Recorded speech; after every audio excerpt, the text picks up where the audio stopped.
Hey, what's going on, guys? Today we're going to be checking out the MAILeS Byakuchi. This is an HG kit from the new mecha series Kyoukai Senki Frost Flower. The anime series just started. I have not watched it all yet, but the mecha designs do look pretty interesting, so I'm really looking forward to checking out this new line of kits from Bandai. Let's go ahead and check it out.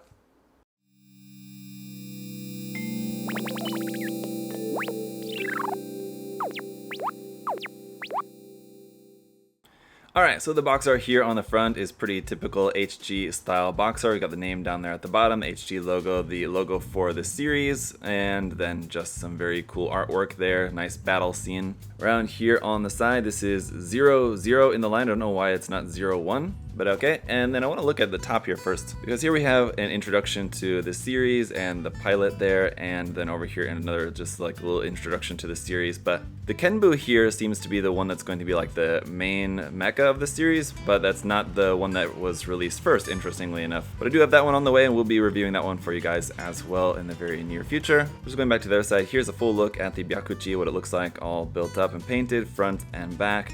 And over here some action poses. Now, just based on the design of this and just like how it looks and everything, you can already tell that the articulation is going to be the thing with these, that they're just going to be really nicely articulated as far as I can tell so far, just by looking at the imagery. But you can see that they're just really showing off all the articulation of this by doing these like really extreme poses. The weapons, it looks like basically it's got like a shield and a sort of like rifle or just shotgun, some sort of, what is that? Portable autocannon with a drum magazine. Okay, there you go. So pretty standard in the way of weapons. It does also have the missile launcher up there on the backpack, which is pretty cool. But let's go ahead and get it popped open. I'm pretty anxious to check this guy out. We'll get to the runners in just a second. I just want to first take a look at the manual here. On the top, we just got the box art there once again. On the bottom, we've got illustration work here of the pilot, this other little, oh, it's a cute little AI Pokemon, and over here, the Byakuchi, a cool illustration there for that. So this manual style, basically the same as the Build Fighters manual style, looks like. On the back side, again, just more action poses, a bunch of information, which is all in Japanese and English, which is cool. You can check that out, read that. You got some markings here for this, and then here's the series lineup. So these are the two, the MAILeS Kenbu and the Boomerang. These two have just been released and are on the way to me, hopefully in the near future. So we'll be reviewing both of those as well for you guys. You got the color guide down here at the bottom, and then a little keyword here about the intelligence learning system AI, that little Pokemon dude. On the inside, we've got our parts list and then just the general construction of the kits. Let's go ahead and check out. So we have a couple of color pages here just for last bits of the construction. Let's check out the runners. So it looks like we are going to have some stickers. The marking stickers are basically just numbers, and you can see these are done in a way that they're kind of made to look like the paint is dripping a bit, so they're made to look like the numbers is like spray painted on there, which is interesting. And the foil sticker sheet is pretty good size, so that's always not nice to see, but there you go. Runner A1 here is going to be some of our white armor pieces, and we've also got runner A2, which is a copy of this section with some alternate parts over here. Another marking for these runners is for specifically for the 1/72nd scale Byakuchi, and I also forgot to mention that these are actually in 1/72nd scale, but they're going to be basically the size of a 1/44 scale Gundam. And runner B here is going to be our generic inner frame runner, it looks like, as the runner marking for this one is HG AMAIM 1. That's for like the, so basically comparable to like the Barbatos frame that we saw in like the HG IBO line that was used for multiple kits. That's what we're going to see with this one, it looks like. Runner C1 is another white runner, but this one is also just marked AMAIM 2, so just another generic runner that we're probably going to see over the course of multiple kits. Runners D1 and D2 are back to that like dark gray kind of frame color that we see. This one is specifically marked for the Byakuchi, so some specific parts for that guy. Runner E1 is our clear blue piece here for the eyes. Runner E2 is some yellow parts there. Got runner F1 and F2 here in a nice blue color. And runner G1 is also marked AMAIM 3, so we've got 1, 2, and 3 runners that are generic AMAIM runners that are included with this one, but obviously as you can see here, some weapons and looks like probably backpack parts on this one. So there you have it, guys. Very reminiscent of the HG IBO line, just in the way that like the runners are laid out and how you can very clearly see how some runners are going to be used for multiple different kits, and then also the fact that we do have a pretty good amount of nice detail on the armor pieces, which is also reminiscent of HG IBO. So anyway, I think it's going to be pretty cool. Let's go ahead and get it all built up and see what it looks like. Alright guys, here is the kit all built up, and I gotta say, it was a relatively quick build. There was not that many parts to get all cut out and prepared, and then putting the kit together, even though it was something very unique and totally different, so you would think, you know, maybe it would take a little bit longer just because it's something very unfamiliar, which is true, but it actually didn't. It actually went together very quickly.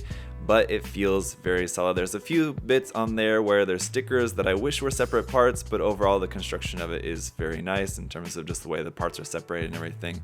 Very solid, and it seems like it's going to have some very nice articulation, so it's going to be one that'll be very fun to play around with and change up the pose and do some really cool posing with this. And of course, most of all, it's just so unique. So let's go ahead and check it out in detail. So when it comes to the kit's accessories, all the weapons I've got mounted on here already. So we've got the shield, which is on this side, which is very simple. It's one little piece there. It does have some nice detail on the back side, but there's nothing really too complicated about that. This can be attached onto either the left or the right side. You could, I suppose, also attach this up on here onto the shoulder, as you have these hard points here on the shoulders, which are not used for this particular kit, but you could use them to customize, and that does also move up and down like that. So if you wanted an alternate for where you want to place the shield, or you could have some other custom parts or 30 minutes missions parts, whatever you want, you could plug onto those little access points there, and the same thing what's on the side of the forearms.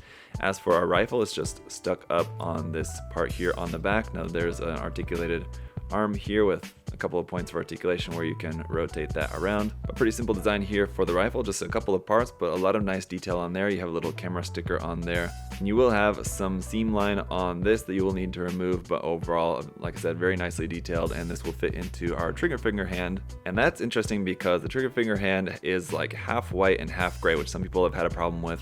But looking at the illustration, it is supposed to have the first joint of all the fingers and thumbs is supposed to be white, so this is actually a little bit more accurate, sort of. But when all the other hands don't have any white on the fingers, it is a little bit weird that just the trigger finger hand does have that, just out of the box at least, without doing any painting. But for your other hand options, you do have the left and right side open hands, which are very nice, and then holding hands, but unfortunately you only have one set of the back covers, so you will have to swap those if you want to switch out to the holding hands. Another cool thing about the rifle is that when it's in hand, this part at the back of the rifle kind of fits into this space, behind this forearm section of the arm there, so it's a really kind of interesting fit into the arm there, where normally that would be kind of getting in the way if it had this part there at the back, if you use this with like a different kit or something. So it's kind of cool how it like fits into the arm there like that. Now our only other weapon accessory here for this is going to be the missile launcher here on the back. That's a big blue sticker on the front. Otherwise this is all just pretty simple, and it's designed this just like with the mount for the rifle. It has a couple of points of articulation, so you can bring this around over the front for launching that kind of straight over the shoulder there like that.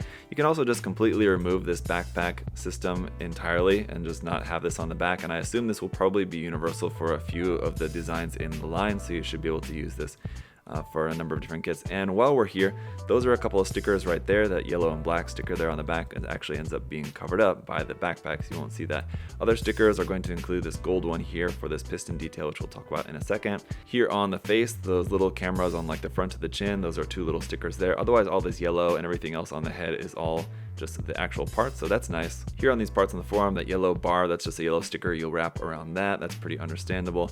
Then going down here onto the legs, this gray part here on the side of the leg, that's a sticker. The yellow part here on the front, that's also a sticker. Those are a couple of pieces that I wish would have been separate parts, because you have a gray piece that's on the inside of there, so it seems like logical that that could have been a piece that feeds through to the outside. If this was just, there's a hole in the white part where that inside part comes through, that could have been simple, and then a yellow piece going here on the knee would have been nice. Now, as I mentioned, these gold parts here on the front of the chest, these are really interesting because your shoulder joint moves back pretty far to there and then forward, so your forward and back range of movement there for the shoulder is quite nice, and that's part of this piston detail that goes into the front of the chest there like that when you move that forward. So it's a really interesting little piece there for the articulation of the shoulder. And then when you move the shoulder up, you have this little flap here on the top, which also kind of moves up, covers the top of the shoulder joint when you move the shoulder joint up, if that kind of doesn't get stuck on there.